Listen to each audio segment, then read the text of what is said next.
സർവശക്തനും സർവവ്യാപിയും സർവജ്ഞാനിയും താൻ മാത്രം അമർത്യതയുള്ളവനുമായ ദൈവാധിദൈവം, ത്രിയേക ദൈവം, നമ്മുടെ ദൈവത്തിൻ്റെ നാമത്തിന് സ്തോത്രം. മരണത്തെ ജയിച്ച് ഉയർത്തെഴുന്നേറ്റ യേശുക്രിസ്തുവിൻ്റെ നാമത്തിൽ ഉള്ള സ്നേഹവും വന്ദനവും എല്ലാവർക്കും ആദരവോടുകൂടെ അറിയിക്കുന്നു. 2 നാളുകൾക്ക് ശേഷം വീണ്ടും നമ്മൾ ഒരുമിച്ച് ദൈവവചന പഠനത്തിനായി, അതെ, എബ്രായ ലേഖന പഠനത്തിനായിട്ട് തന്നെ കൂടി വരുവാൻ ദൈവം സഹായിച്ചല്ലോ. കർത്താവിൻ്റെ കൃപകൾക്കായിട്ട് സ്തോത്രം ചെയ്യുന്നു. 2 ദിവസം ഒഴിച്ചുകൂടാൻ വയ്യാത്ത അസൗകര്യങ്ങളാലാണ് നമ്മുടെ ക്ലാസ്സുകൾ നടക്കാതെ പോയത്. ആയതിൽ സദയം ക്ഷമിച്ചാലും. നാളത്തെ നമ്മുടെ സഭായോഗങ്ങളും അനുഗ്രഹിക്കപ്പെടട്ടെ എന്ന് പ്രാർത്ഥിക്കുന്നു. അതാത് പ്രാദേശിക സഭകളിൽ നാം ആത്മീയ കൂട്ടായ്മ ആചരിച്ച് ദേശത്തെ പ്രവർത്തനങ്ങൾക്ക് ചുമൽ കൊടുക്കുവാൻ ദൈവം നമ്മെ എല്ലാവരെയും സഹായിക്കട്ടെ. കർത്താവിൻ്റെ ദാസന്മാരുടെ ശുശ്രൂഷകളിൽ വിശേഷാൽ കൂടെ ഇരിക്കട്ടെ. തിരുസാന്നിധ്യത്തിൻ്റെ നിറവനുഭവിപ്പാൻ നമുക്കെല്ലാവർക്കും ഒരുപോലെ അതാതിടങ്ങളിൽ ദൈവം സഹായിക്കട്ടെ എന്ന് പ്രാർത്ഥിക്കുന്നു. നമ്മൾ പഠിച്ചു വരുന്നത് എബ്രായ ലേഖനം 2-ാമത്തെ അധ്യായമാണ്. അതിൻ്റെ 1, 2, 3, 4 വാക്യങ്ങളാണ് നാം ഇപ്പോൾ ചിന്തയ്ക്ക് ആധാരമായിട്ട് എടുത്തിരിക്കുന്നതെന്ന് നമുക്കറിയാമല്ലോ. നേരത്തെയും നമ്മൾ കണ്ടതുപോലെ യേശുക്രിസ്തുവിൻ്റെ ദൈവത്വത്തിൻ്റെ ഔന്നത്യത്തിനും യേശുക്രിസ്തുവിൻ്റെ മനുഷ്യത്വത്തിൻ്റെ താഴ്ചയ്ക്കും ഇടയിലുള്ള ഒരു ചെറിയ പരാമർശമാണ് ഈ 4 വാക്യങ്ങൾ. അതായത് 1-ാം അധ്യായം 4 മുതൽ 14 വരെ യേശുക്രിസ്തുവിൻ്റെ ദൈവത്വത്താൽ പുത്രത്വത്താലുമൊക്കെയുള്ള മഹത്വം വിവരിക്കുമ്പോൾ, 2-ാമത്തെ അധ്യായം 5 മുതൽ യേശുക്രിസ്തുവിൻ്റെ മനുഷ്യത്വത്താലുള്ള താഴ്ചയെക്കുറിച്ചാണ് പറയുന്നത്. ദൂതന്മാരെക്കാൾ അല്പം മാത്രം താഴ്ച വന്നവനായ എന്ന് പറഞ്ഞുകൊണ്ട് ഈ 2 പ്രധാനപ്പെട്ട വിഷയങ്ങൾക്കിടയിൽ കേൾവിക്കാർക്ക്, വായനക്കാർക്ക് ഒരു മുന്നറിയിപ്പായി പരിശുദ്ധാത്മാവ് ഈ 4 വാക്യങ്ങളെ കുറിച്ചു വച്ചിരിക്കുന്നു.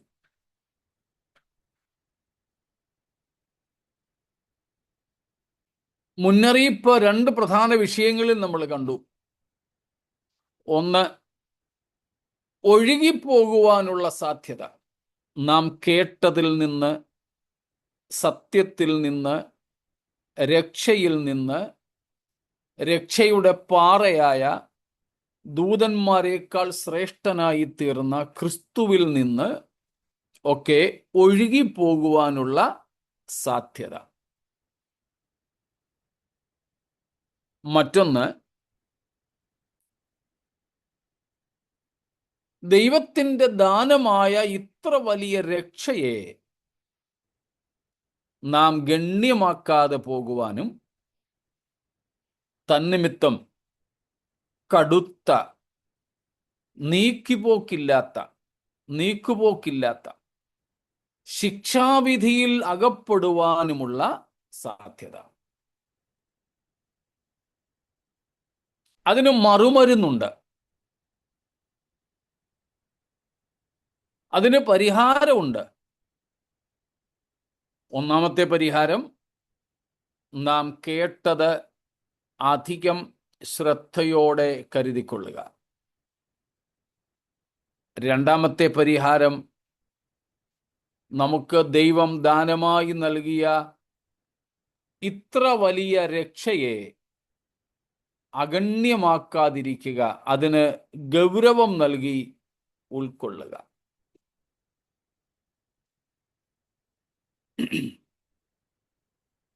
ഈ വിഷയങ്ങളെ സ്ഥിരീകരിക്കുവാൻ വേണ്ടി അപ്പോസ്തലൻ 2-ാമത്തെ വാക്യത്തിൽ 2ഉം 3ഉം വാക്യങ്ങളിൽ പഴയ നിയമത്തിലെ കാര്യങ്ങൾ എടുത്തുദ്ധരിക്കുന്നു. ന്യായപ്രമാണത്തിലെ, പഴയ നിയമത്തിലെ, മോശയിക പഞ്ചഗ്രന്ഥങ്ങളിലെ വിഷയങ്ങൾ. അതാണ് നാം 2-ാം വാക്യത്തിൽ വായിക്കുന്നത്. ദൂതന്മാർ മുഖാന്തരം അരുളി ചെയ്ത വചനം. അത് സ്ഥിരമായിരുന്നു, അതിന് മാറ്റമില്ലായിരുന്നു. ദൈവം അതിനെ മാറ്റിക്കളഞ്ഞില്ല.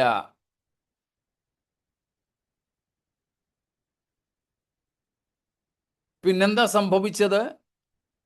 Only progression, positive progression, not dismissal or removal of the old covenant or the law of the Lord. ന്യായപ്രമാണത്തെ നീക്കിയില്ല, അതിനെ നിവർത്തിച്ചു. കൂടാതെ അതിനോട് കൂട്ടിച്ചേർത്ത് കർത്താവ് തൻ്റെ വെളിപ്പാടിനെ നമുക്ക് അധികമായിട്ട് പകർന്നു. 1-ാമത്തെ വാക്യത്തിൽ, 1-ാം അധ്യായം 1-ാം വാക്യത്തിൽ നമ്മൾ വായിച്ചതുപോലെ ദൈവം പണ്ട് ഭാഗമായും വിവിധമായും നമ്മുടെ പിതാക്കന്മാരോട് പ്രവാചകന്മാർ മുഖാന്തരം അരുളി ചെയ്ത ശേഷം ഈ അന്ത്യകാലത്ത് പുത്രൻ മുഖാന്തരം നമ്മോട് അരുളി ചെയ്തിരിക്കുന്നു. അവിടെ നമ്മൾ പഠിച്ച വിഷയമാണ് പ്രോഗ്രസീവ് റെവലേഷൻ. ദൈവത്തെക്കുറിച്ചുള്ള വെളിപ്പാടിൻ്റെ പുരോഗമനപരമായ അവസ്ഥ, അല്ലെങ്കിൽ ദൈവത്തെക്കുറിച്ച് പുരോഗമനപരമായി നമുക്ക് ലഭിക്കുന്ന പ്രകാശനം, വെളിപ്പാട്. അതാണ് 2-ലും ഉദ്ദേശിക്കുന്നത്. ദൂതന്മാർ മുഖാന്തരം അരുളി ചെയ്ത വചനം സ്ഥിരമായിരിക്കുകയും, സ്ഥിരമായിരുന്നു എന്ന് പറഞ്ഞാൽ ദൈവം മോശ മുഖാന്തരം അരുളി ചെയ്ത ന്യായപ്രമാണത്തെ ദൈവം നീക്കിക്കളഞ്ഞില്ല, അത് സ്ഥിരമായിരുന്നു. ഇന്നും നമ്മുടെ തിരുവെഴുത്തിൽ അത് ഉൾപ്പെട്ടിരിക്കുന്നു. ഇന്നും നാം അത് വായിക്കുന്നു, പഠിക്കുന്നു. സ്തോത്രം. ന്യായപ്രമാണത്തിലെ പല കാര്യങ്ങളും നമ്മൾ ഇന്ന് ആചരിക്കുന്നില്ല എന്ന് മാത്രം. അത് ആചരിക്കാത്തതിന് 2 പ്രധാന കാരണങ്ങളാണുള്ളത്. ഒന്ന്, മനുഷ്യന് അത് ആചരിക്കുവാൻ, നിവർത്തിക്കുവാൻ കഴിയുകയില്ല. അതുകൊണ്ട് നമുക്ക് പകരമായി യേശുക്രിസ്തു അത് നിവർത്തിച്ചു. ന്യായപ്രമാണം നീക്കാനുള്ളതല്ല, നിവർത്തിക്കുവാനുള്ളതാണ്.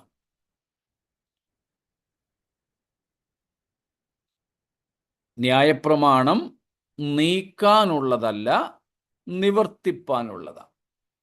The law of the Lord granted to the Israelites through Moses,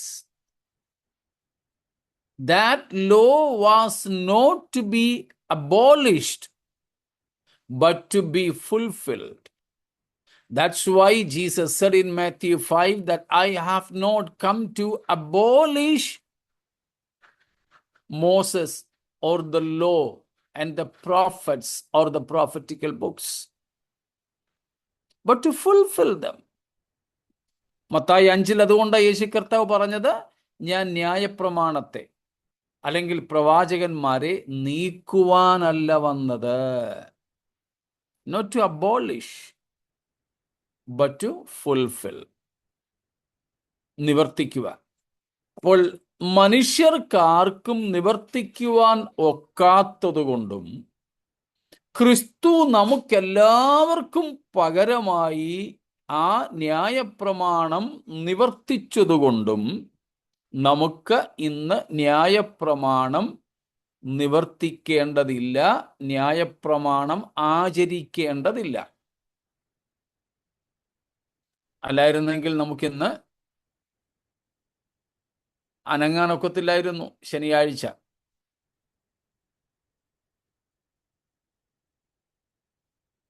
നമ്മൾ വരുമ്പോൾ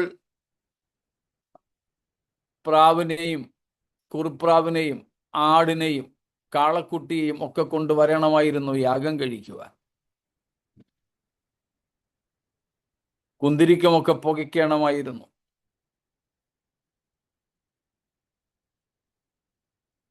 അപ്പോൾ അങ്ങനെയൊക്കെയുള്ള കാര്യങ്ങൾ നമുക്കിന്ന് നിവർത്തിക്കേണ്ടതില്ല, അല്ലെങ്കിൽ ആചരിക്കേണ്ടതില്ല. രണ്ടാമത്തെ കാരണം, ന്യായപ്രമാണം നമുക്ക് ആചരിക്കേണ്ടതില്ല എന്ന് ഞാൻ പറഞ്ഞു. അതിൻ്റെ രണ്ട് കാരണങ്ങൾ. ഒന്നാമത്തേതാണ്, നമുക്കത് നിവർത്തിക്കാൻ ഒക്കത്തില്ല, അതുകൊണ്ട് യേശു കർത്താവ് നമുക്ക് വേണ്ടി അത് ചെയ്തു തീർത്തു.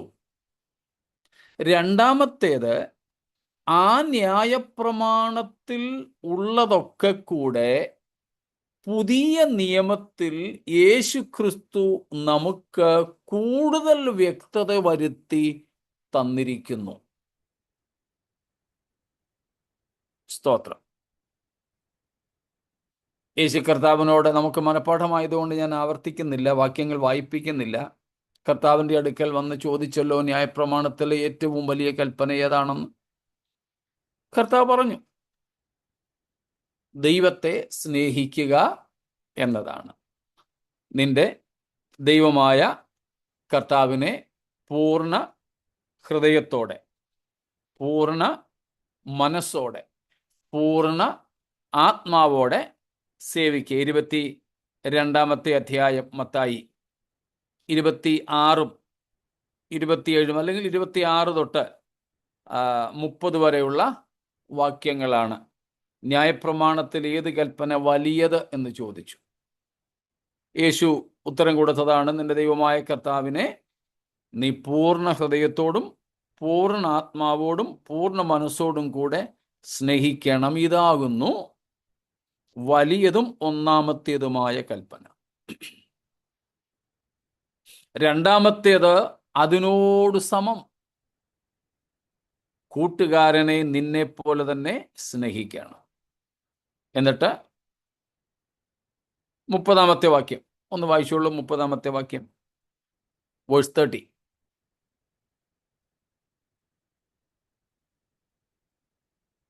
കിട്ടിയില്ലേ? പുനരുത്ഥാന ദിനത്തിൽ മത്തായി 22-ന്റെ 40, 30 അല്ല 40. ഈ രണ്ട് കൽപ്പനകളിൽ സകല ന്യായപ്രമാണവും പ്രവാചകന്മാരും അടങ്ങിയിരിക്കുന്നു എന്ന് പറഞ്ഞു. കണ്ടോ? നമുക്ക് ഇന്ന് ഇസ്രായേലിനെ പോലെ പഴയ നിയമത്തിലെ ന്യായപ്രമാണം ആചരിക്കേണ്ടതില്ലാത്തതിന് രണ്ടാമത്തെ കാരണമാണ് ഇവിടെ നമ്മൾ പറഞ്ഞത്. ന്യായപ്രമാണത്തെ മുഴുവനും കൂടെ യേശു കർത്താവ് നമുക്കിങ്ങ് ക്രോഡീകരിച്ച് തന്നിരിക്കുന്നു. ക്രോഡീകരിച്ചെന്ന് പറയുമ്പോൾ എണ്ണത്തിലാണ് ക്രോഡീകരണം നടന്നത് കേട്ടോ. സമ്മറൈസേഷൻ, ക്രോഡീകരണം is only in numbers, not in its volume. ന്യായപ്രമാണത്തിന്റെ എണ്ണത്തിൽ കുറവ് വരുത്തിയിട്ടുണ്ട്, പക്ഷേ വിഷയങ്ങൾ കുറെ കൂടെ വിശാലമാണ്. സ്തോത്രം. കൂട്ടുകാരനെ നിന്നെ പോലെ തന്നെ സ്നേഹിക്കുക. അപ്പൊ ഈ സ്നേഹം എന്ന ഒറ്റ കൽപ്പനയിൽ ദൈവത്തെ സ്നേഹിക്കുക, മനുഷ്യനെ സ്നേഹിക്കുക, ഈ സ്നേഹം എന്ന ഒറ്റ കൽപ്പനയിൽ ന്യായപ്രമാണം മുഴുവനും കൂടെ ക്രിസ്തു നമുക്ക് ഉള്ളടക്കം ചെയ്ത് തന്നിരിക്കുകയാണ്. സ്തോത്രം. നമുക്കൊറ്റയടിക്ക് അത് തന്നിരിക്കുക. അതുകൊണ്ടാണ് നാം റോമർ 10-ന്റെ 4-ാമത്തെ വാക്യത്തിൽ വായിക്കുന്നത്. റോമൻസ് 10:4. റോമർ 10-ന്റെ 4.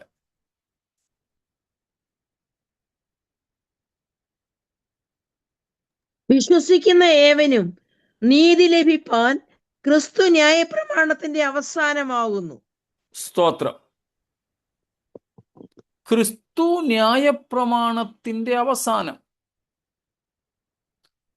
ക്രിസ്തുവിന് ശേഷം, അതായത് യേശു ക്രിസ്തുവിൻ്റെ ക്രൂശീകരണത്തിനും ഉയർത്തെഴുന്നേൽപ്പിനും ശേഷം ജീവിച്ചിരിക്കുന്നവർക്ക് മോശമുഖാന്തരം നൽകപ്പെട്ട ന്യായപ്രമാണത്തിൻ്റെ ആചരണം അക്ഷരീകമായി ആവശ്യമില്ല. അക്ഷരീകമായി ആവശ്യമില്ല.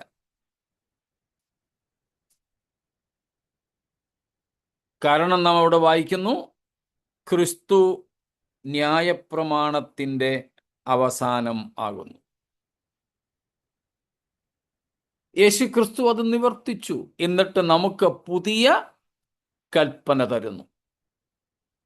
അതാണ് നാം യോഹന്നാന്റെ സുവിശേഷത്തിൽ വായിക്കുന്നത്, ഞാൻ നിങ്ങൾക്ക് പുതിയൊരു കൽപ്പന തരുന്നു. എന്തുവാ പുതിയ കൽപ്പന? ലവ്, സ്നേഹം. ദൈവത്തെയും സ്നേഹിക്കുക, തമ്മിലും സ്നേഹിക്കുക. നമ്മൾ ഗിരിപ്രഭാഷണ സമയത്ത് പഠിച്ച സമയത്ത് മനസ്സിലാക്കിയതാണ്, സ്തോത്രം, ശത്രുക്കളെയും സ്നേഹിക്കുക. ശത്രുക്കളെ പകയ്ക്കുക എന്ന് നിങ്ങൾ കേട്ടിട്ടുണ്ടല്ലോ, ഞാനോ നിങ്ങളോട് പറയുന്നത്. കണ്ണിന് കണ്ണ് പല്ലിന് പല്ല് എന്ന് നിങ്ങൾ കേട്ടിട്ടുണ്ടല്ലോ, അല്ലെങ്കിൽ നിങ്ങളോട് അരുളി ചെയ്തിട്ടുണ്ടല്ലോ, ഞാനോ നിങ്ങളോട് പറയുന്നത്. അപ്പോൾ ആ ന്യായപ്രമാണത്തെ കർത്താവ് നമുക്ക് പുതിയ നിയമത്തിലേക്ക് അതിനെ രൂപാന്തരപ്പെടുത്തി തന്നു. അതുകൊണ്ട് നാം ഈ പുതിയ പ്രമാണം അനുസരിക്കുമ്പോൾ, സ്തോത്രം, പുതിയ പ്രമാണം അനുസരിക്കുമ്പോൾ ന്യായപ്രമാണത്തിലുള്ളതെല്ലാം തന്നെ ആചരിക്കപ്പെടുന്നു.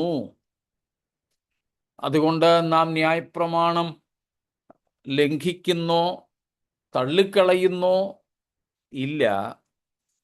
പകരം ക്രിസ്തു നമുക്ക് സ്ഥാപിച്ച പുതിയ പ്രമാണത്തിലൂടെ നാം ന്യായപ്രമാണത്തിലുള്ളതും നിവർത്തിക്കുകയാണ്. സ്തോത്രം. അതുകൊണ്ടാണ് എബ്രായർ 2:2 വാക്യത്തിൽ പറഞ്ഞത്, ദൂതന്മാർ മുഖാന്തരം അരുളി ചെയ്ത വചനം സ്ഥിരമായി നിൽക്കുകയും ഇത് നിത്യത വരെ സ്ഥിരമായി നിൽക്കും. സ്വർഗത്തിൽ എന്നേക്കും നിലനിൽക്കുന്ന വചനമാണിത്. സ്തോത്രം. സ്ഥിരപ്പെടുത്തിയിരിക്കുന്ന വചനമാണിത്. അതുകൊണ്ടാണ് സ്ഥിരമായിരിക്കും എന്ന് പറഞ്ഞത്. സ്തോത്രം. അല്ലാതെ ന്യായപ്രമാണം പഴയ നിയമത്തിലേതുപോലെ നാം ആചരിക്കണമെന്ന അർത്ഥത്തിലല്ല. ആ നിവർത്തിക്കപ്പെട്ടത് ഇന്നും നമ്മുടെ കൈകളിൽ കർത്താവ് തന്നിരിക്കുന്നു. ഇത്രയും കാര്യങ്ങൾ വ്യക്തമാണോ?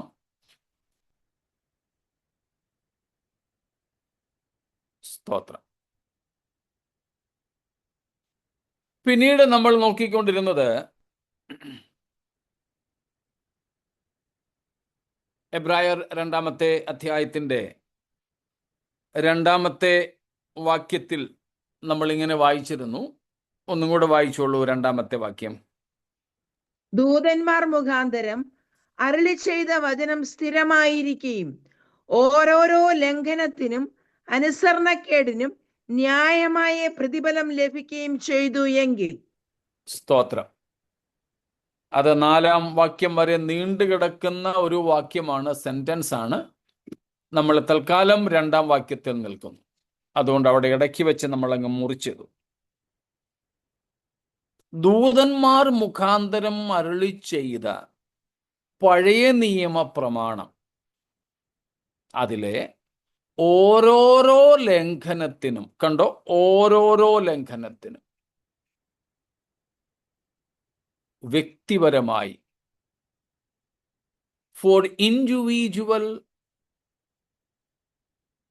violations and disobediences, God punished people for individual. ഓരോരോ ന്യായപ്രമാണത്തിൻ്റെയും ലംഘനത്തിനും അനുസരണക്കേടിനും അനുസരിച്ച് ദൈവം പഴയ നിയമത്തിലെ ഇസ്രായേലിനെ ശിക്ഷിച്ചു എന്നാണ് നാം ഇവിടെ കാണുന്നത്. ഓരോന്നിനും എല്ലാം കൂടെ ചേർത്ത് വെച്ച് ഒന്നല്ല. നമ്മുടെ കോടതികളിൽ പലപ്പോഴും വിധി വരുന്നത് ഓരോ വകുപ്പും വച്ച് ഓരോ കുറ്റകൃത്യത്തിനും ഇത്ര വർഷം ഇത്ര വർഷം ഇത്ര വർഷം എന്ന് വിധിക്കും. എന്നിട്ട് ഒടുവിൽ പറയും എല്ലാം കൂടെ ഒരുമിച്ച് അനുഭവിച്ചാൽ മതിയെന്ന്. അപ്പോൾ 5 കുറ്റത്തിന് 5 ജീവപര്യന്തം കിട്ടിയാലും ചില കേസുകളിൽ വിധി വരും എല്ലാം കൂടെ ഒരുമിച്ച് അനുഭവിച്ചാൽ മതി. ഇപ്പൊ പേപ്പറിനകത്ത് 5 ജീവപര്യന്തമുണ്ട്, പക്ഷേ പ്രായോഗികമായിട്ട് ഒന്നേ ഉള്ളൂ. ഇവിടെ അങ്ങനെയല്ല. ഓരോരോ ലംഘനത്തിനും തക്കതായ പ്രതിഫലം. സ്തോത്രം. ന്യായമായത്.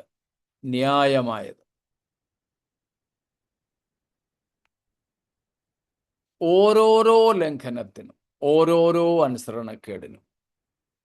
ഏറ്റവും ഒടുവിൽ നമ്മൾ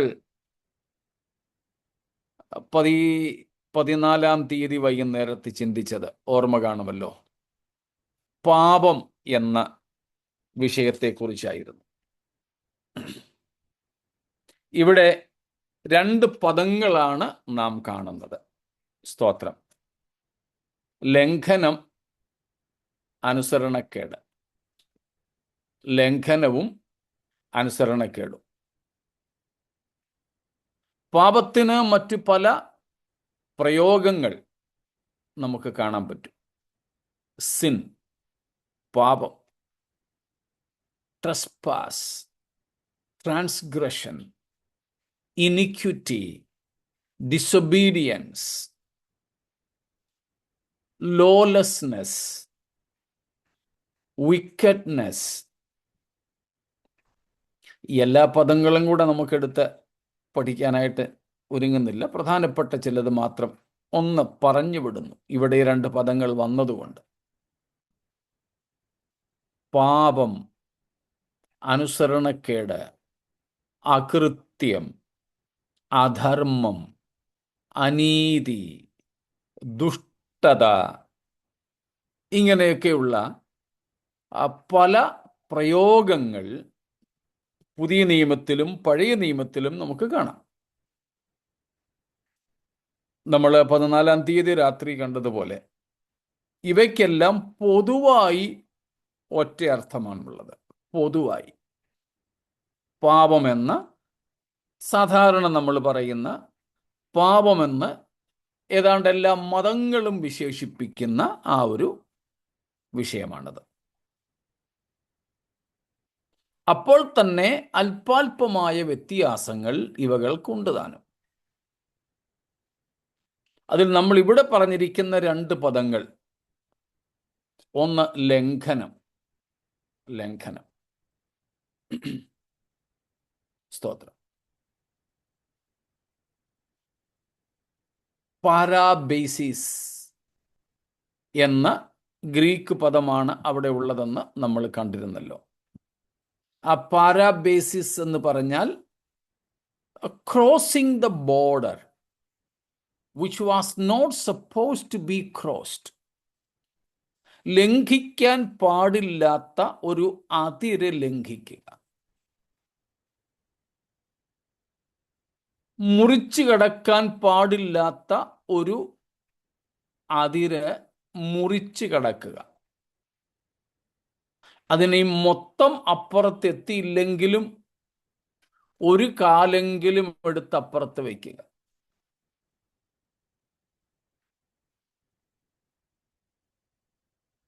ഇപ്പോഴേ ബസ്സിൽ അങ്ങനെ എഴുതിയിട്ടുണ്ടോയെന്ന് അറിഞ്ഞുകൂടാ. പണ്ടൊക്കെ നമ്മുടെ ബസ്സുകളിൽ എഴുതി വെക്കുന്ന ഒരായിരുന്നു കൈയും തലയും പുറത്തിടരുതെന്ന്. ആരും ബസ്സിനകത്തിരുന്നോണ്ട് കൈയും തലയും പുറത്തിടരുത്. പുറത്തിട്ടാൽ അപകടമാണ്.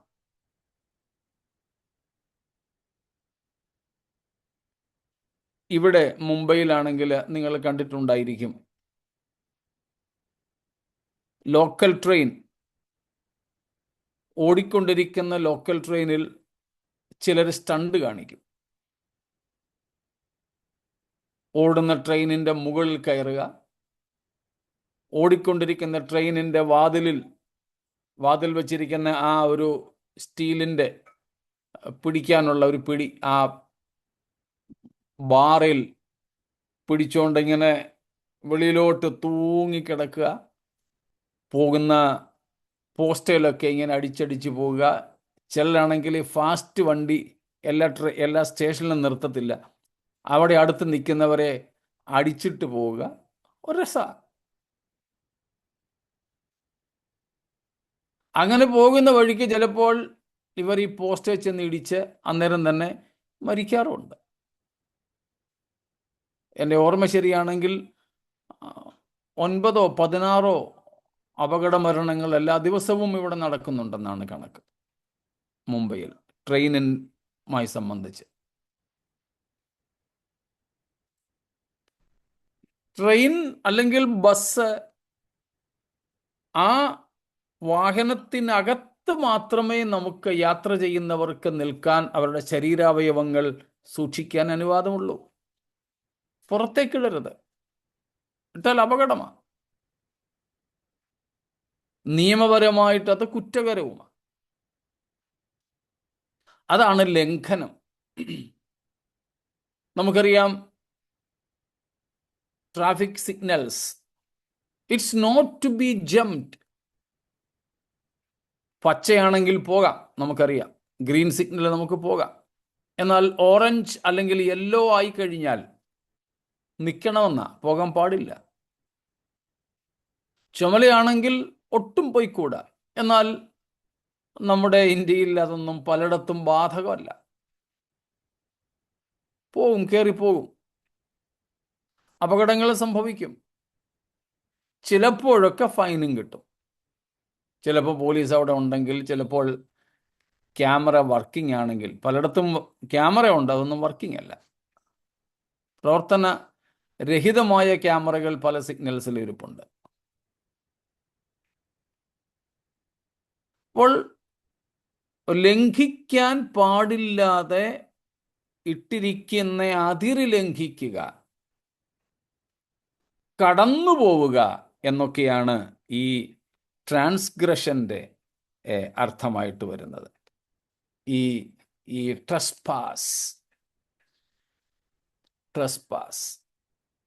ട്രസ്പാസിങ്,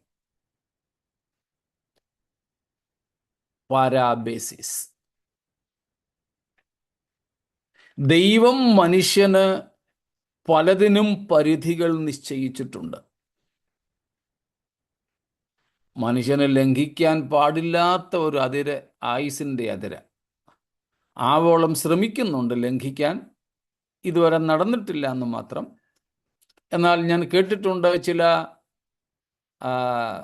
സെലിബ്രിറ്റീസൊക്കെ, ചില താരങ്ങളൊക്കെ തങ്ങളുടെ ശരീരത്തെ അടക്കം ചെയ്യാതെ, ദ്രവിക്കാതെ സൂക്ഷിച്ചു വെക്കുന്നതിനുള്ള ക്രമീകരണങ്ങൾ ആയുസ് മരിക്കുന്നതിന് മുമ്പ് തന്നെ ചെയ്തിട്ടുണ്ട്. എന്നെങ്കിലും മരിച്ചവരെ ജീവിപ്പിക്കുവാൻ പര്യാപ്തമായ ശാസ്ത്ര സാങ്കേതിക വിദ്യകൾ പുരോഗമിച്ചാൽ അന്ന് ജീവിപ്പിക്കപ്പെടണം, വീണ്ടും ജീവിക്കണമെന്നും പറഞ്ഞുകൊണ്ട് അടക്കാൻ അനുവദിക്കാതെ സൂക്ഷിച്ചു വെക്കണമെന്ന് ജീവിച്ചിരിക്കെ തന്നെ എഴുതി വെച്ച സെലിബ്രിറ്റീസ്, താരങ്ങളെക്കുറിച്ചൊക്കെ ഞാൻ കേട്ടിട്ടുണ്ട്.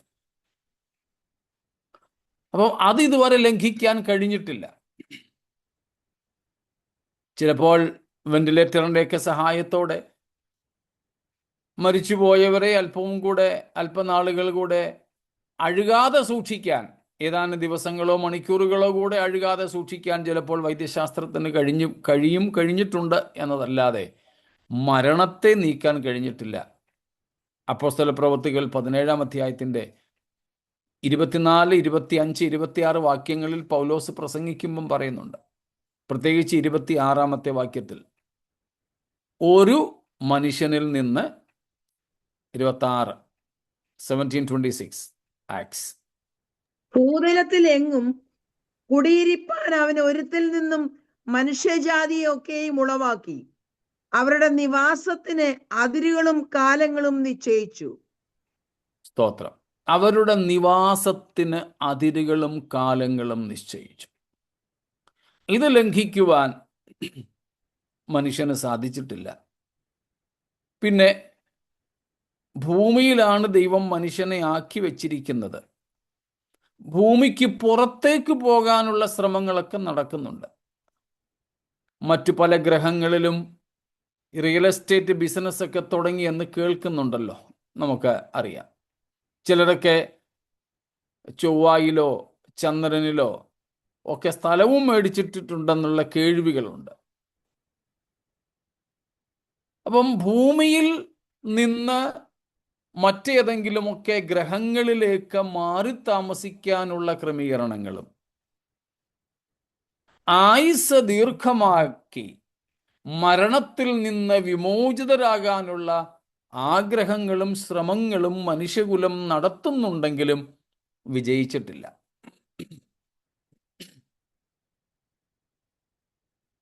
അതേക്കുറിച്ചാണ് ഇവിടെ അപ്പോസ്തലൻ പ്രസംഗിച്ചു പറഞ്ഞത്, പൗലോസ് പറഞ്ഞത്, ഭൂതലത്തിലെങ്ങും കുടിയിരിപ്പാൻ ദൈവം ഒരുത്തനിൽ നിന്ന് മനുഷ്യജാതിയൊക്കെയും ഉളവാക്കി അവരുടെ നിവാസങ്ങൾക്ക് അതിരുകളും കാലങ്ങളും നിശ്ചയിച്ചു. എന്നാൽ ഈ അതിരുകൾക്കകത്തും കാലങ്ങൾക്കകത്തും ജീവിച്ചിരിക്കുന്ന മനുഷ്യന് ദൈവം നിയമങ്ങളും കൽപ്പനകളും നൽകി. പഴയ നിയമത്തിലുമുണ്ട്, പുതിയ നിയമത്തിലുമുണ്ട്. പുതിയ നിയമത്തിൽ ദൈവവചനം അനുസരിക്കുന്നത് ന്യായപ്രമാണത്തിൻ്റെ പ്രവൃത്തിയാണെന്ന് തെറ്റായി വ്യാഖ്യാനിക്കുന്നവർ നമ്മുടെ കൂട്ടത്തിലുണ്ട്. അത് തെറ്റായ വ്യാഖ്യാനമാണ്. പുതിയ നിയമത്തിൽ ദൈവം നമ്മോട് തീർച്ചയായും ദൈവവചനത്തിൻ്റെ അനുസരണം ആവശ്യപ്പെടുന്നുണ്ട്. ആവർത്തിക്കുന്നു, പുതിയ നിയമത്തിൽ ദൈവം നമ്മോട്, പുതിയ നിയമസഭയോട് അനുസരണം ആവശ്യപ്പെടുന്നുണ്ട്. ഈ അനുസരണം പഴയ നിയമത്തിലെ അനുസരണത്തിൽ നിന്നും അല്പം വ്യത്യസ്തമാണെന്ന് മാത്രം. എങ്ങനെ വ്യത്യസ്തമായിരിക്കുന്നു? പഴയ നിയമത്തിൽ ഈ അനുസരണം കൽപ്പനയുടെ അല്ലെങ്കിൽ കൽപ്പനാ ലംഘനത്തിൻ്റെ പരിണിത ഫലങ്ങളെ ഭയപ്പെട്ടിട്ട് മനുഷ്യർ ചെയ്യുമായിരുന്നതാണെങ്കിൽ, പുതിയ നിയമത്തിൽ കൽപ്പനാലംഘനത്തിൻ്റെ തിക്തഫലങ്ങളെ ഭയന്നിട്ടല്ല അനുസരിക്കുന്നത്. പിന്നെ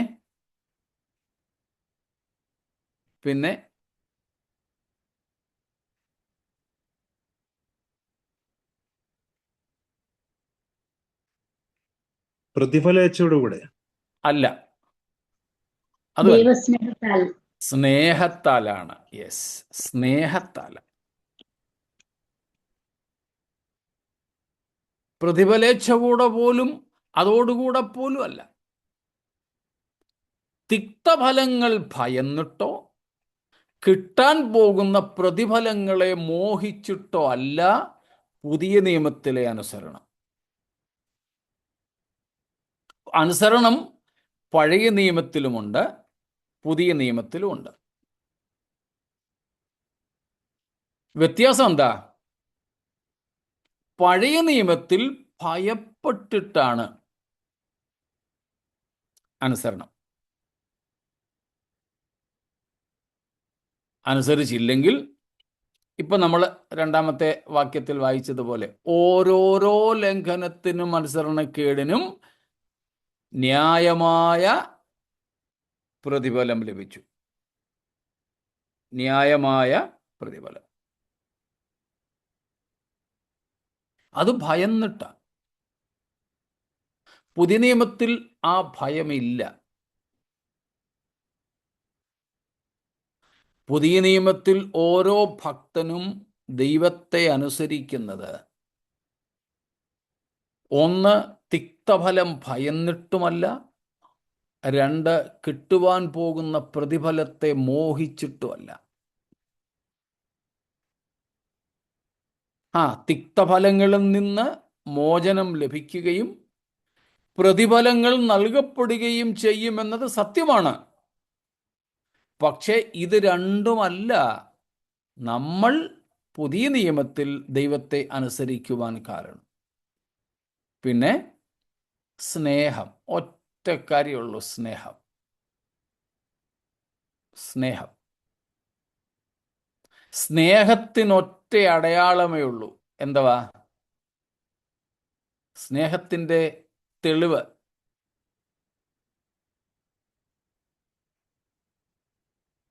അനുസരണം. അനുസരണം. The very proof of love is obedience. 1 Yohannan 5:3 1 John 5:3. അവന്റെ കൽപ്പനകളെ പ്രമാണിക്കുന്നതല്ലോ ദൈവത്തോടുള്ള സ്നേഹം. അവന്റെ കൽപ്പനകൾ ഭാരമുള്ളവയല്ല. സ്തോത്രം. അവന്റെ കൽപ്പനകളെ പ്രമാണിക്കുന്നതല്ലോ ദൈവത്തോടുള്ള നമ്മുടെ സ്നേഹം. യോഹന്നാന്റെ സുവിശേഷം 12 മുതൽക്ക് ഇങ്ങോട്ട് 12, 14, 15, 16 അധ്യായങ്ങളിലൊക്കെ ഇതേ കാര്യം യേശു കർത്താവ് ആവർത്തിച്ചു പറഞ്ഞിട്ടുണ്ട്. നിങ്ങൾ എന്നെ സ്നേഹിക്കുന്നുവെങ്കിൽ നിങ്ങൾ എൻ്റെ കൽപ്പനകളെ പ്രമാണിക്കും. 14:21 വായിച്ചോളൂ. യോഹന്നാൻ 14:21.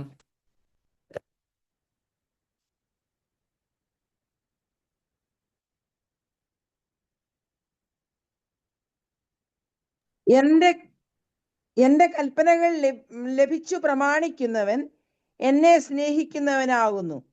എന്നെ സ്നേഹിക്കുന്നവനെ എന്റെ പിതാവ് സ്നേഹിക്കുന്നു. ഞാനും അവനെ സ്നേഹിച്ച് അവന് എന്നെ തന്നെ വെളിപ്പെടുത്തും. 23:23. യേശു അവനോട്, എന്നെ സ്നേഹിക്കുന്നവൻ എന്റെ വചനം പ്രമാണിക്കും. എന്റെ പിതാവ് അവനെ സ്നേഹിക്കും. ഞങ്ങൾ അവന്റെ അടുക്കൽ വന്ന് അവനോടുകൂടെ വാസം ചെയ്യും. സ്തോത്രം. അപ്പൊ ഈ 14, 15 ഒക്കെ അധ്യായങ്ങളിൽ യേശു കർത്താവ് ഈ കാര്യം ഊന്നി പറഞ്ഞിട്ടുണ്ട്. ചുരുക്കത്തിൽ സ്നേഹത്തിൻ്റെ അടയാളമാണ് അനുസരണം. ആ സ്നേഹത്തിൽ അധിഷ്ഠിതമായിട്ടാണ് നാം പുതിയ നിയമത്തിൽ ദൈവത്തെ അനുസരിക്കുന്നത്. ശിക്ഷ ഭയന്നല്ല, പ്രതിഫലം മോഹിച്ചുമല്ല. സ്തോത്രം. അതുകൊണ്ട് പണ്ടാരോ പ്രാർത്ഥിച്ചുവെന്ന് ഞാൻ കേട്ടിട്ടുണ്ട്. ഈശ്വരാ, ഞാൻ നരകത്തെ ഭയന്നിട്ടാണ് നിന്നെ സേവിക്കുന്നതെങ്കിൽ എന്നെ നരകത്തിലേക്ക് തന്നെ വിടണേ. സ്വർഗം മോഹിച്ചിട്ടാണ് ഞാൻ നിന്നെ സ്നേഹിക്കുന്നത്, സേവിക്കുന്നതെങ്കിൽ എന്നെ സ്വർഗത്തിലേക്ക് അയക്കുകയും അരുതേ.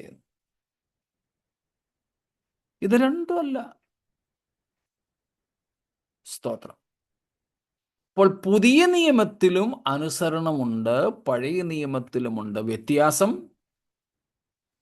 പുതിയ നിയമത്തിലേത് സ്നേഹത്തിൽ അധിഷ്ഠിതമാണ്. സ്തോത്രം. സ്നേഹത്തിൽ അധിഷ്ഠിതമാണ്.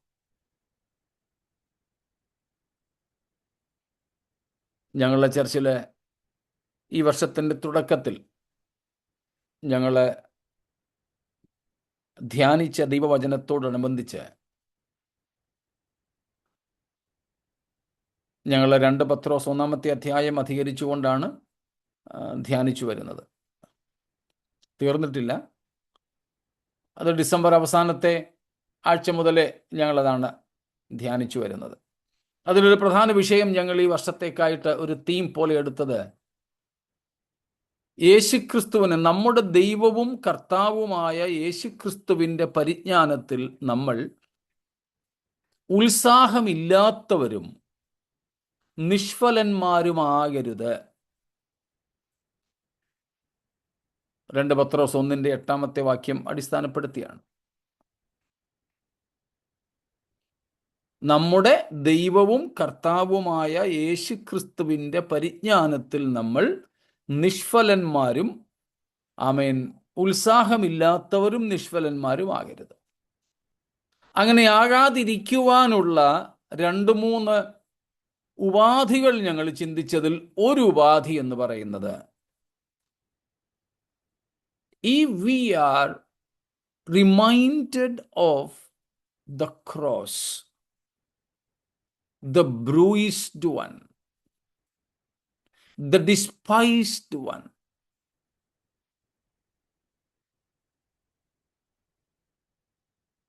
we will be grateful to him,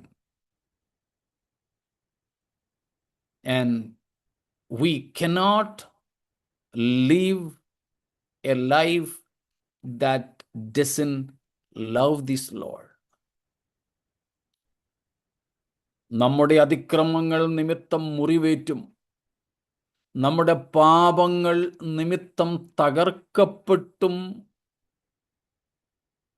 നഗ്നനായി തൻ്റെ ശരീരം, തൻ്റെ മുതുക് അടിക്കുന്നവർക്ക് കുനിയിച്ചു കൊടുത്ത, മുഖം തുപ്പുന്നവരുടെ മുമ്പിൽ നിന്നും മറച്ചു കളയാഞ്ഞ ആ കർത്താവിനെ, നമുക്ക് വേണ്ടി അടിപ്പിണറുകളേറ്റ നമ്മുടെ കർത്താവിനെ നാം എപ്പോഴും നമ്മുടെ മുൻപിൽ വെച്ചിരുന്നാൽ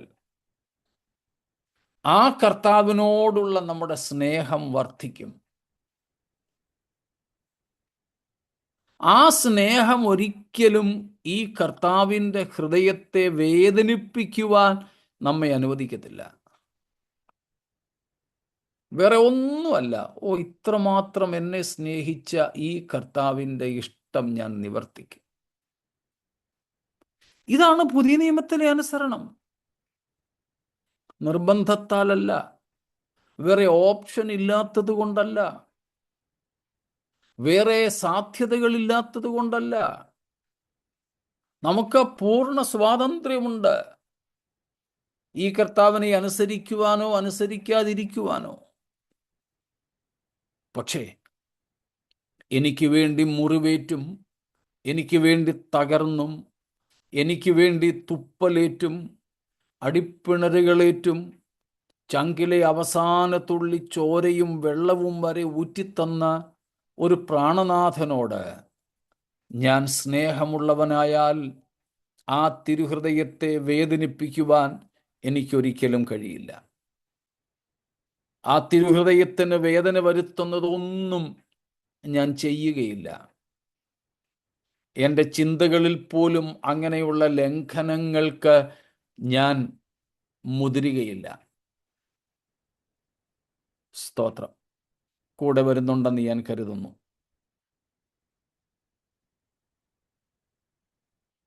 അപ്പോൾ ചിലർക്ക് പുതിയ നിയമത്തിൽ അനുസരണമെന്ന് കേൾക്കുന്നതും അല്പം പ്രയാസമായിട്ട് വന്നിരിക്കുകയാണെന്ന്. ഇല്ല, പുതിയ നിയമത്തിൽ യേശുക്രിസ്തുവിൽ വിശ്വസിക്കണം. ദൈവത്തിൻ്റെ കൃപ നമുക്കുണ്ട്. കൃപയാലും വിശ്വാസത്താലുമാണ് യേശുക്രിസ്തു ക്രൂശിൽ നിവർത്തിച്ച രക്ഷണ്യപ്രവർത്തിയാൽ ഉള്ള നീതീകരണവും രക്ഷയും. ആവർത്തിക്കുന്നു, our salvation is possible only through faith in the finished work of Christ on the cross by the grace of God. നമ്മുടെ പ്രവൃത്തികളാൽ അല്ല നീതീകരണം, നമ്മുടെ പ്രവൃത്തികളാൽ അല്ല രക്ഷ, വീണ്ടെടുപ്പ്. അതിന് നമ്മുടെ കർത്താവായ യേശു ക്രൂശിൽ നിവർത്തിച്ച വീണ്ടെടുപ്പിൻ്റെ പ്രവൃത്തിയിലുള്ള നമ്മുടെ പൂർണ്ണ വിശ്വാസവും ആശ്രയവും ദൈവത്തിൻ്റെ കൃപയും മാത്രമാണ് ആധാരം. അത് പക്ഷേ നമ്മെ ഇഷ്ടം പോലെ ജീവിക്കുവാൻ അനുവാദം തന്നു വിടുകയല്ല. ആ സ്നേഹം നമ്മെ ഈ ക്രൂശിതനോട് ചേർത്ത് വയ്ക്കും. ആ സ്നേഹം നമ്മെ ഈ ക്രൂശിതന്റെ പാത പിന്തുടരുവാൻ നിർബന്ധിക്കും. It's a compulsion, but by and in love. It's a compulsion. Of course, it's a compulsion. But by and in the love. The love of Christ constrains us. ക്രിസ്തുവിൻ്റെ സ്നേഹം നമ്മെ നിർബന്ധിക്കുകയാണ്. തീർച്ചയായും ഈ അനുസരണവും നിർബന്ധത്താൽ തന്നെ. പക്ഷേ എന്ത് നിർബന്ധത്താൽ? സ്നേഹത്തിലുള്ള നിർബന്ധത്താൽ, സ്നേഹത്താലുള്ള നിർബന്ധത്താൽ.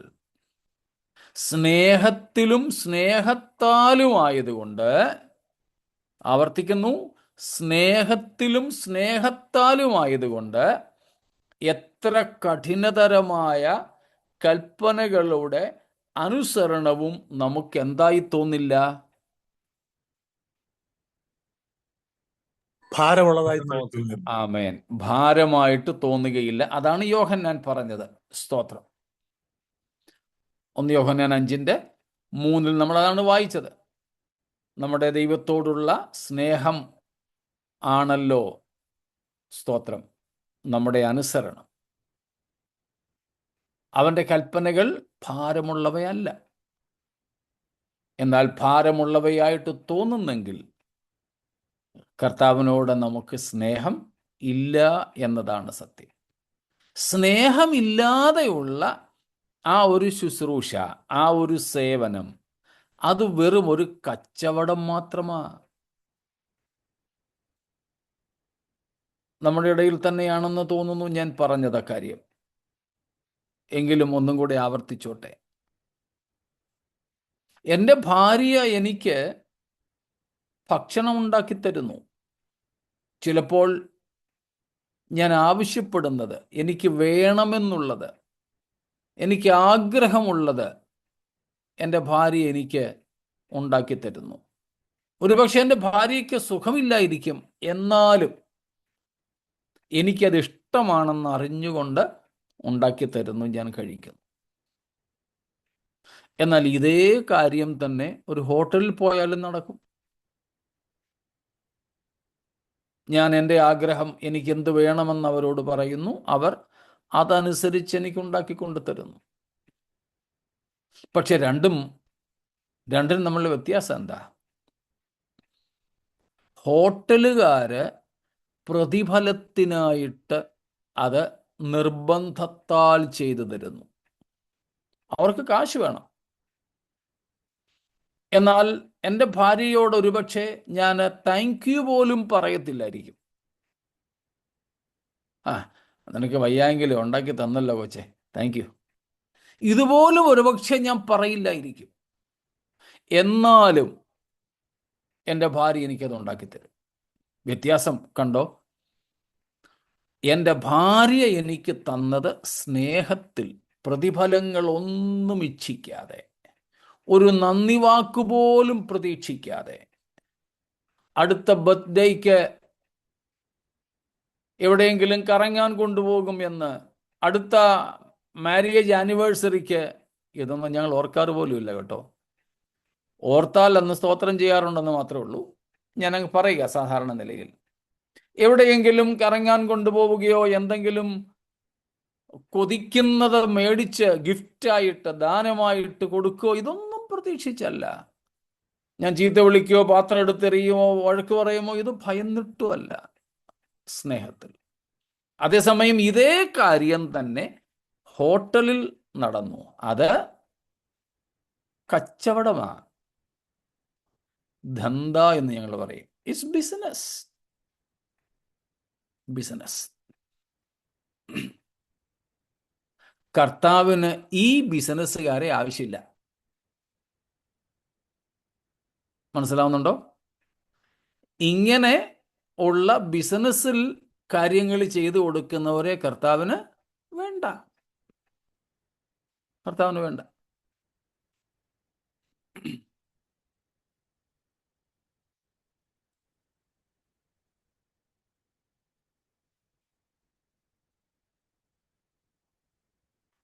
ഞാൻ ഇപ്പം നാട്ടിൽ പോയപ്പോൾ ചെങ്ങന്നൂര്, ഞാൻ ബസ്സിനാണ് എറണാകുളത്ത് നിന്ന് പോയത്. ചെങ്ങന്നൂർ ഞാൻ എത്തിയത് രാത്രി ഏതാണ്ട് 1 മണിക്കാണ്. ഞാൻ അവിടുന്ന് ഓട്ടോ വിളിച്ച് പോകാമെന്ന് വിചാരിച്ചിരുന്നു. അപ്പം സൂസൻ പറഞ്ഞു, ഇല്ല, ഞങ്ങൾ വരാം. ഈ രാത്രിക്ക് അവിടുന്ന് ഓട്ടോയും വിളിച്ചുകൊണ്ട്, വേണ്ട, ഇവിടെ നമ്മുടെ തൊട്ടടുത്ത വീട്ടിലെ ഒരാൾ കാറ് മേടിച്ചിട്ടുണ്ട്, അദ്ദേഹം കാറും കൊണ്ടുവരാമെന്ന് പറഞ്ഞു. ഓക്കെ. ഞാൻ സത്യത്തിൽ വിചാരിച്ചു അദ്ദേഹം നമ്മളെ സഹായിക്കാൻ വേണ്ടി. അതുകൊണ്ട് ഈ 1 മണി കഴിഞ്ഞിട്ട് ഞാൻ വന്ന വണ്ടിയിൽ കയറിയപ്പം ഞാൻ അദ്ദേഹത്തോട് പറഞ്ഞു, ഈ പാതിരാത്രിക്ക് കഷ്ടപ്പെടുത്തിയല്ലേ, കുഴപ്പമില്ലെന്നൊക്കെ പറഞ്ഞു. വീട്ടിൽ ചെന്നു. ഇറങ്ങാൻ നേരം സൂസൻ അയാളോട് ചോദിച്ചു, എത്ര രൂപയായെന്ന്. ഞാൻ അതുവരെ കരുതിയിരുന്നത് അയൽക്കാരൻ എന്ന നിലയിൽ ഒരു സഹായം. ഞങ്ങളിപ്പം കാറ് മേടിച്ചല്ലോ, ഓട്ടോക്കാരൊന്നും കിട്ടാൻ പ്രയാസമാണ്, അപ്പം വരാം. പക്ഷെ അദ്ദേഹം തുച്ഛമായിട്ടാണെങ്കിൽ കൂടെ ഒരു ചെറിയ പ്രതിഫലം വാങ്ങി. അതെന്തായി? കച്ചവടമായി.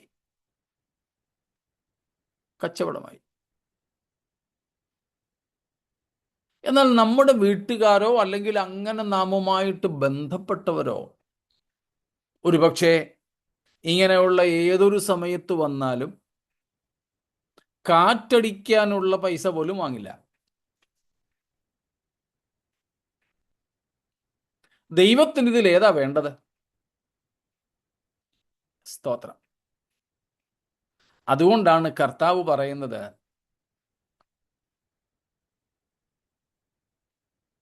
ദൈവത്തിന് നമ്മുടെ ആരുടെയും ഒരു ശുശ്രൂഷയും വേണ്ട. സ്തോത്രം. നമ്മുടെ യാതൊന്നും ആവശ്യമുള്ളവനല്ല നമ്മുടെ ദൈവം. അതുകൊണ്ടാണ് സങ്കീർത്തനത്തിൽ കർത്താവ് ചോദിക്കുന്നത്, എനിക്ക് വിശന്നാൽ ഞാൻ നിന്നോട് ചോദിക്കുമോ? എന്നിട്ട് പറയുന്നു, കാട്ടിലെ 1000 മൃഗങ്ങളും ആകാശത്തിലെ പക്ഷികളുമെല്ലാം എനിക്കുള്ളവ. അങ്ങനെ ഒരു കച്ചവട മനോഭാവത്തോടുകൂടെ ദൈവത്തിന് ആരുടെയും സേവനം വേണ്ട, ശുശ്രൂഷ വേണ്ട, ദാനധർമ്മങ്ങൾ വേണ്ട. നമ്മുടെ ആ നിലയിലുള്ള സ്തുതിയും ആരാധനയും ഹല്ലേലൂയായും പോലും വേണ്ട.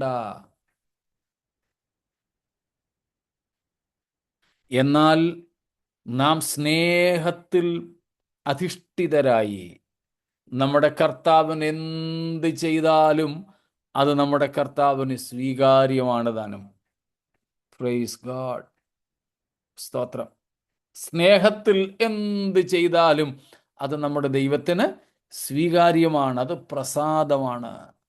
അതെത്ര നിസ്സാരമായാലും എത്ര വിലയേറിയതായാലും. സ്തോത്രം. അപ്പോൾ ക്രിസ്തുവിൻ്റെ സ്നേഹത്താൽ നിർബന്ധിതരായി നാം ദൈവത്തിൻ്റെ കൽപ്പനകളെ അനുസരിക്കണം. നാം എന്ത് ചെയ്യാൻ പാടില്ല? ലംഘനം ചെയ്യാൻ പാടില്ല. ഓരോരോ ലംഘനത്തിനും, അതാണല്ലോ നമ്മൾ ചിന്തിക്കുന്നത്, ലംഘനം എന്താണ്? ബൗണ്ടറി, അതിര് ലംഘിക്കുക, അതിനപ്പുറത്തേക്ക് കടക്കുക, ഇതാണ്. അത് പാടില്ല. നമ്മുടെ ബുദ്ധിയിൽ പോലും നമ്മുടെ ചിന്തകളിൽ പോലും മുമ്പ് നമ്മൾ ചിന്തിച്ചിട്ടുള്ള 6 മേഖലകളുണ്ടല്ലോ. നമ്മുടെ വിചാരങ്ങൾ, വികാരങ്ങൾ, പിന്നെ ഭാവനകൾ, ഇച്ഛകൾ, ഓർമ്മകൾ, എഹസാസ്, ഒരു ഫീലിംഗ്, ഒരു തോന്നൽ. ഈ മേഖലകളിൽ പോലും ലംഘിക്കുവാൻ പാടില്ലാത്ത അതിരുകൾ നാം ലംഘിച്ചിട്ടുണ്ടെങ്കിൽ ഇന്ന് കർത്താവിനോട് മാപ്പ് അപേക്ഷിക്കുക, കർത്താവിൻ്റെ സന്നിധിയിൽ നമ്മെ പുനഃപ്രതിഷ്ഠിക്കുക.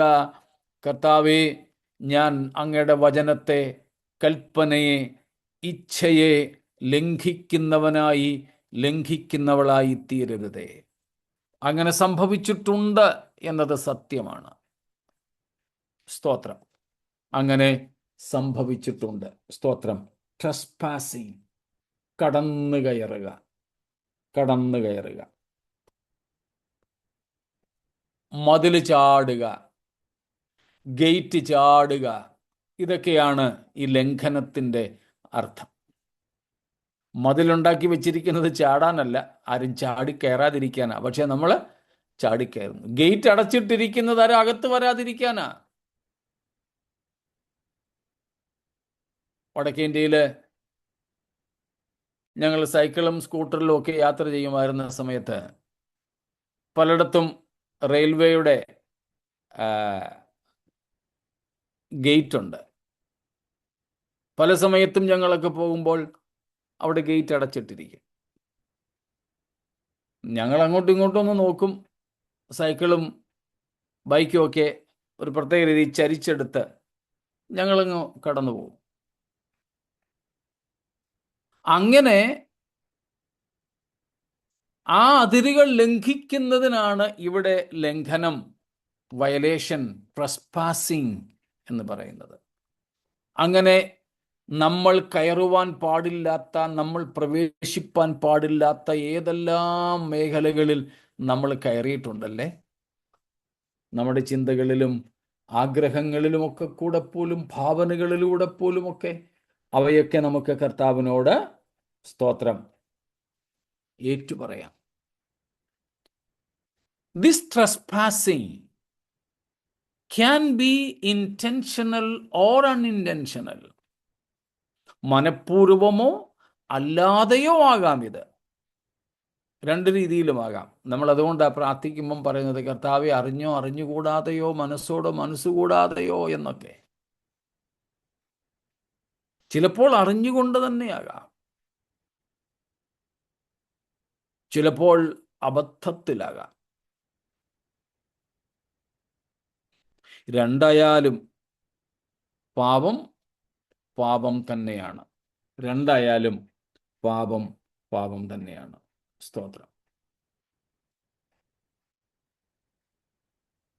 അതുകൊണ്ടാണ് നമ്മൾ കഴിഞ്ഞ ദിവസം കണ്ടത്, പാപം നാം അറിയാതെ ചെയ്താൽ പോലും അത് പാപമല്ലാതെ വരുന്നില്ല.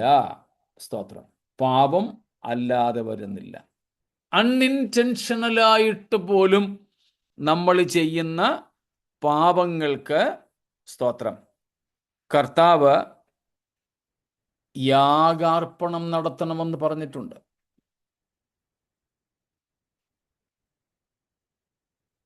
ആ ഭാഗങ്ങളിലേക്ക് കർത്താവിൻ്റെ വരവ് താമസിച്ചാൽ നമുക്ക് തിങ്കളാഴ്ച എത്താം. അപ്പോൾ ലംഘനം, അനുസരണക്കേട്. ലംഘനത്തിൻ്റെ അർത്ഥം നമുക്ക് മനസ്സിലായി കാണുമല്ലോ. സ്തോത്രം. ലംഘനം.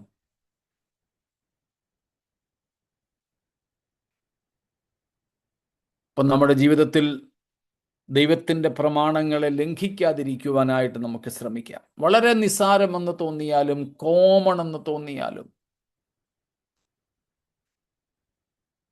ഇങ്ങനെയൊക്കെ ജീവിക്കാൻ പറ്റുമോ എന്ന് കരുതിയാലും, അത് ഇന്നത്തേക്കൊന്നും അല്ല എഴുതി വച്ചിരിക്കുന്നത്, അന്ന് ഇങ്ങനെയായിരുന്നു, അതുകൊണ്ട് അന്നത്തെ ആൾക്കാർക്ക് വേണ്ടി അങ്ങനെ എഴുതിയതാ, അല്ലാതെ ഇന്നത്തേക്ക് വേണ്ടി അല്ല എന്ന് യുക്തി കൊണ്ട് ചിന്തിച്ച് ദൈവകൽപ്പനകളെ ലംഘിക്കുവാനിടയാകരുത്. ഇപ്പോൾ പഴയ നിയമത്തിലെ അനുസരണവും ഇപ്പോഴത്തെ അനുസരണവും തമ്മിലുള്ള വ്യത്യാസം ഒരെണ്ണം നമ്മൾ കണ്ടു. ഒരെണ്ണം കൂടെ ഞാൻ പറഞ്ഞങ്ങ് നിർത്താം, സമയം നമ്മുടെ തീരുന്നല്ലോ. പഴയ നിയമത്തിലെ അനുസരണം അവനവൻ്റെ പരിശ്രമമായിരുന്നു. പഴയ നിയമത്തിലെ അനുസരണത്തിന് അവനവൻ്റെ പരിശ്രമമായിരുന്നു ഉണ്ടായിരുന്നത്. ഓരോരുത്തൻ അവനായിട്ട് തന്നെ പരിശ്രമിക്കുകയാണ്. അതുകൊണ്ട് മോശ ഉൾപ്പെടെ എല്ലാവരും അതിൽ പരാജയപ്പെട്ടു. എന്നാൽ പുതിയ നിയമത്തിൽ ഈ അനുസരണത്തിന് മറ്റൊരു മാനമുണ്ട്. എന്താ? നമ്മൾ ഒറ്റയ്ക്കാണോ? അല്ല. പൗലോസ് പറയുന്നു, എന്നോട് കൂടെയുള്ള ദൈവകൃപ അത്രേ. കൂടാതെ ദൈവത്തിൻ്റെ ആത്മാവിനെ നമുക്ക് നൽകിയിട്ടുണ്ട്. അപ്പോൾ പഴയ നിയമത്തിലെ അനുസരണം ഓരോരുത്തൻ അവൻ്റെ ജഡത്തിൽ പരിശ്രമിച്ച് പരാജയപ്പെടുന്ന ഒന്നായിരുന്നെങ്കിൽ, ബേർഡൻസം, ഭാരമുള്ളതായിരുന്നെങ്കിൽ, പുതിയ നിയമത്തിൽ നമ്മൾ ഒറ്റയ്ക്കല്ല. പുതിയ നിയമത്തിൽ നമുക്ക് ദൈവത്തിൻ്റെ കൃപ ധാരാളമായി പകരപ്പെട്ടിട്ടുണ്ട്. സ്തോത്രം. അതുകൊണ്ടാണ് ദൈവകൃപയെ പുതിയ നിയമത്തിൽ നാം എനേബിളിംഗ് ഗ്രേസ് എന്ന് വിളിക്കുന്നത്. നമ്മെ പ്രാപ്തരാക്കുന്ന ദൈവത്തിൻ്റെ കൃപ. നമുക്ക് കഴിയാത്തതിനെ സാധിപ്പിക്കുവാൻ നമ്മെ ബലപ്പെടുത്തുന്ന, നമ്മെ പ്രാപ്തരാക്കുന്ന ദൈവകൃപ നമുക്ക് പുതിയ നിയമത്തിലുണ്ട്. പഴയ നിയമത്തിലേതുപോലെ നമ്മൾ തന്നെ കിണഞ്ഞ് പരിശ്രമിച്ച് ശ്വാസം വലിച്ച് ബോധം കെട്ട് വഴിയിൽ വീഴുന്നവരായിട്ടല്ല. പുതിയ നിയമത്തിൽ ഭാരങ്ങൾ കൂടുന്നതിനനുസരിച്ചുള്ള കൃപയുടെ വർധനവ് നമുക്കുണ്ട്. ആവശ്യാനുസരണം പെരുകി വരുന്ന കൃപ, എനേബിളിംഗ് ഗ്രേസ്, നമ്മെ പ്രാപ്തരാക്കുന്ന കൃപ നമുക്കുണ്ട്. കൂടാതെ ഒരു ആളത്വമായി നമ്മോടൊപ്പം എപ്പോഴും ഇരിക്കുന്ന, നമ്മെ ഈ ജീവിതത്തിൽ സഹായിക്കുന്ന തൃത്വത്തിൽ മൂന്നാമനായ പരിശുദ്ധാത്മാവും നമുക്കുണ്ട്. സ്തോത്രം. പരിശുദ്ധാത്മാവും നമുക്കുണ്ട്. ചിലപ്പോൾ ചില പണികളൊക്കെ ചെയ്യുമ്പോൾ നമ്മുടെ വീട്ടിൽ തന്നെ ആയിക്കോട്ടെ, ഭാര്യയോട് നമ്മൾ പറയുക, അനുസരിക്കണമെന്നുണ്ട്, പക്ഷേ അല്പം പ്രയാസമുള്ളതാണ്. അത് നമ്മളും അത് മനസ്സിലാക്കിയത് കൊണ്ട് അങ്ങോട്ട് പറയും, ഒരു കാര്യം ചെയ്, ഈ പണി ഞാൻ ചെയ്യാം, ഈ പണി ഞാൻ ചെയ്യാം. ഓക്കെ. അപ്പം ഭാര്യ പറയും, എന്നാൽ ശരി, നമുക്ക് രണ്ടുപേരും കൂടെ ആണെങ്കിൽ ആ കാര്യം അങ്ങ് ചെയ്യാം. എന്നാ പിന്നെ ഇതൊന്ന് അരിഞ്ഞതാ, ഇതൊന്ന് കഴുകിത്താ. അപ്പോൾ രണ്ടുപേരും കൂടെ ഒത്തൊരുമിച്ച് അതിലങ്ങ് ഏർപ്പെടുന്നു. കാര്യം വളരെ എളുപ്പമായി. അല്ലാതെ മാറിയിരുന്നിട്ട് കൽപ്പന മാത്രം കൊടുക്കുന്ന ഒരുവനായിട്ടല്ല ദൈവത്തിൻ്റെ ആത്മാവ് നമ്മോടൊപ്പം. അവൻ നമ്മോടുകൂടെ ഈ പൂർണ്ണതയിലേക്ക് എത്തുവാൻ നമ്മെ സഹായിക്കുന്നവനായിരിക്കുന്നു. നമ്മെ ഒറ്റയ്ക്ക് പണിയെടുപ്പിക്കുകയല്ല, ഈ ആത്മാവ് നമ്മോട് കൂടെ നിൽക്കുക. സ്തോത്രം. ഞാൻ ഡ്രൈവിംഗ് പഠിക്കാൻ പോയപ്പം ഡ്രൈവിംഗ് പഠിപ്പിക്കുന്ന ആശാൻ കൂടെ ഉണ്ട്, പറഞ്ഞു തരുമെന്നൊക്കെയുള്ള ഒരു ഉറപ്പുണ്ടായിരുന്നു. പക്ഷേ വണ്ടി ഓടി അങ്ങോട്ട് തുടങ്ങിയപ്പോൾ ആശങ്കകളുണ്ടായി. എവിടെ ചവിട്ടണമെന്നൊന്നും പിടുത്തമില്ല. പക്ഷെ ഞാൻ എങ്ങും ചവിട്ടാതെ തന്നെ വണ്ടി നിന്നു ചില സ്ഥലങ്ങളിൽ. എനിക്ക് ഭയങ്കര അത്ഭുതം. പിന്നെ ഞാൻ അന്വേഷിച്ചെന്ന് പറഞ്ഞാൽ പരതിയപ്പോഴാണ് കോ ഡ്രൈവറിൻ്റെ സീറ്റിൽ, തൊട്ടപ്പുറത്തെ സീറ്റിൽ ഇരിക്കുന്ന ആശാന്റെ അടുക്കലും ഡ്രൈവറിനുള്ള സ്റ്റിയറിംഗ് ഒഴികെ ബാക്കി എല്ലാ സാധനങ്ങളും ഉണ്ട്. ക്ലച്ചും ആക്സിലേറ്ററും ബ്രേക്കും, ഇത് മൂന്നും ഈ ആശാന്റെ കാലിൻ്റെ അടുത്തുണ്ട്. സ്റ്റിയറിംഗ് ആവശ്യമുള്ളപ്പോൾ അദ്ദേഹം മറ്റേ കൈ കൊണ്ട് എൻ്റെ സ്റ്റിയറിംഗ് പിടിക്കും. അപ്പോഴാണ് എനിക്ക് ആശ്വാസമായി, ഞാൻ ചവിട്ടിയില്ലെങ്കിലും സംഭവം നിന്നോളൂ. ഞാൻ അത്ഭുതമായിട്ടത് കണ്ടത്. സ്തോത്രം. ഇതുപോലെ ദൈവത്തിൻ്റെ ആത്മാവ് നമ്മോടൊപ്പം ഉണ്ട്, നമ്മെ സഹായിപ്പാൻ, നമ്മൾ പരാജയപ്പെടുന്ന ഇടത്തും നമ്മളെ എഴുന്നേൽപ്പിച്ച് നിർത്താൻ, നമ്മൾ ബലഹീനരാകുന്ന ഇടത്ത് നമുക്ക് ബലം പകരുവാൻ. സ്തോത്രം. ദൈവത്തിൻ്റെ ഇഷ്ടം നമ്മിലൂടെ നിവർത്തിക്കുവാൻ നമുക്ക് സഹായത്തിനൊരാളുണ്ട്. അതുകൊണ്ടാണ് കർത്താവ് പറഞ്ഞത്, ഞാൻ പോകുന്നത് നിങ്ങൾക്ക് നല്ലത്. ഞാൻ പോകാഞ്ഞാൽ കാര്യസ്ഥൻ വരികയില്ല.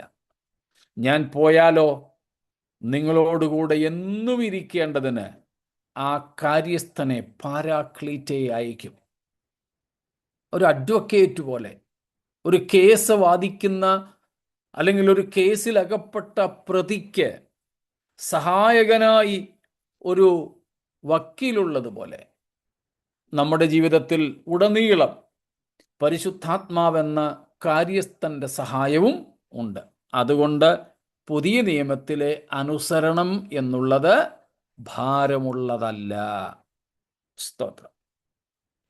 അങ്ങനെ നമുക്ക് നൽകപ്പെട്ടിരിക്കുന്ന ഈ വലിയ ഭാഗ്യത്തിനായി ദൈവത്തിന് സ്തോത്രം. ആകയാൽ ദൈവത്തിൻ്റെ വചനം അനുസരിച്ചുകൊണ്ട് നമുക്ക് നിത്യതയെ ലാക്കാക്കി ക്രിസ്തു വസിക്കുന്ന ഇടത്ത് എത്തുവാനായിട്ട് ഓടാം.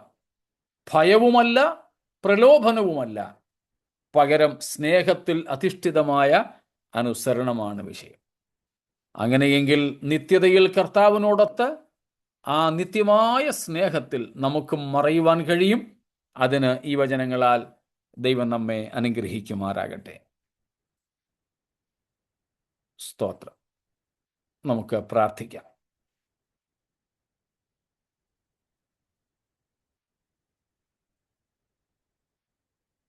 നാം എല്ലാവരും